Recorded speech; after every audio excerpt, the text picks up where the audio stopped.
Assalamualaikum warahmatullahi wabarakatuh. Nama saya Nurlaili Maulidani, E2019-1052, Prodi Perbankan Syariah 2. Kali ini saya akan menanggapi sebuah video dari Bapak dosen Dr. Abdul Wadud Nafis LCMEI tentang perhitungan pendapatan nasional. Pertama, definisi pendapatan nasional. Pendapatan nasional adalah nilai total output akhir suatu negara dari semua barang dan jasa yang diproduksi dalam satu tahun. Kemudian macam-macam metode perhitungan pendapatan nasional ada 3. Yang pertama, metode pendapatan nilai produksi.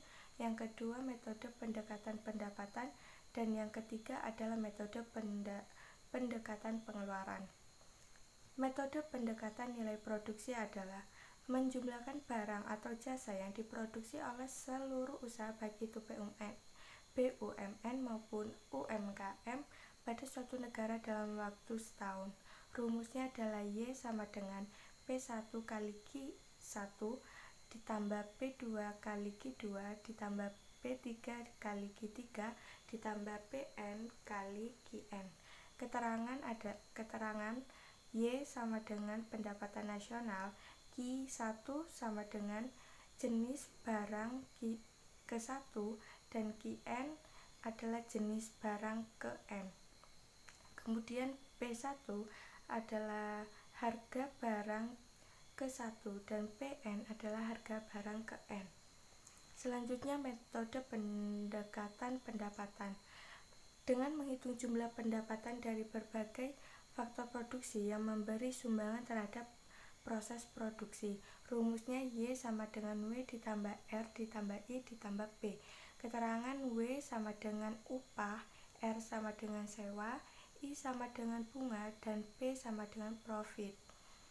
Dan yang terakhir, metode pendekatan pengeluaran adalah menjumlahkan semua pengeluaran dari rumah tangga, perusahaan, pemerintah, dan masyarakat pada periode tertentu. Rumusnya adalah Y sama dengan C ditambah 1 ditambah G ditambah X dikurangi M. Keterangan X sama dengan ekspor, M sama dengan impor, C sama dengan konsumsi, I sama dengan investasi, dan G sama dengan pengeluaran pemerintah. Konsep pendapatan nasional. Yang pertama, produk domestik bruto (GDP) merupakan jumlah produk baik barang maupun jasa yang dihasilkan oleh unit-unit produksi di dalam batas wilayah suatu negara atau domestik selama 1 tahun. Rumus GDP sama dengan pendapatan masyarakat dalam negeri ditambah pendapatan asing luar negeri. Yang kedua, produksi nasional bruto (GNB) adalah nilai produk baik barang maupun jasa yang dihasilkan oleh penduduk suatu negara atau nasional selama 1 tahun, termasuk yang dihasilkan oleh warga negara tersebut di luar negeri. Rumus GNP sama dengan pendapatan WNI dalam negeri ditambah pendapatan WNI luar negeri dikurangi pendapatan asing dalam negeri. Yang ketiga, produk nasional neto (NNP) adalah produk nasional kotor (GNP) dikurangi penyusutan barang modal. Rumus NNP sama dengan GNP dikurangi depresiasi. Yang keempat, pendapatan nasional neto (NNI) adalah pendapatan yang dihitung menurut jumlah balas jasa yang diterima oleh masyarakat sebagai pemilik faktor produksi. Rumus NNI sama dengan NMP dikurangi pajak tidak langsung. Pajak tidak langsung adalah pajak yang bebannya dapat dialihkan kepada pihak lain seperti pajak hadiah, pajak penjualan, dan lain-lain.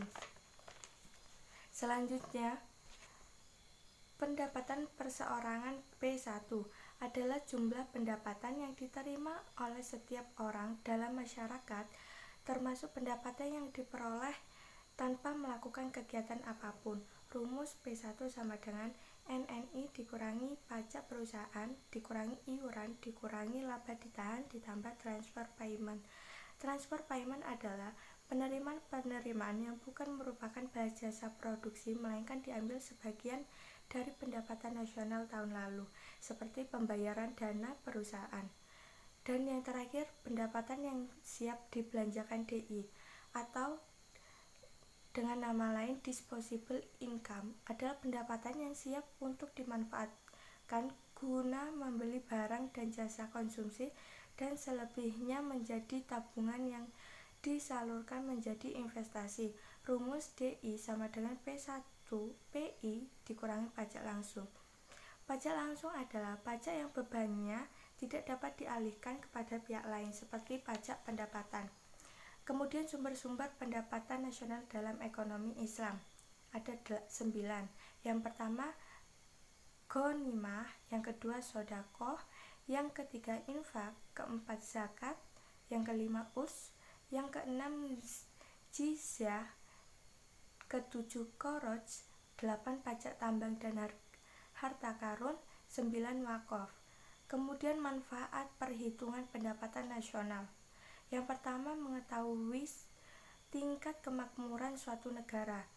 Yang kedua mengevaluasi kinerja perekonomian dalam skala tertentu. Yang ketiga mengukur perubahan perekonomian suatu negara secara berkala.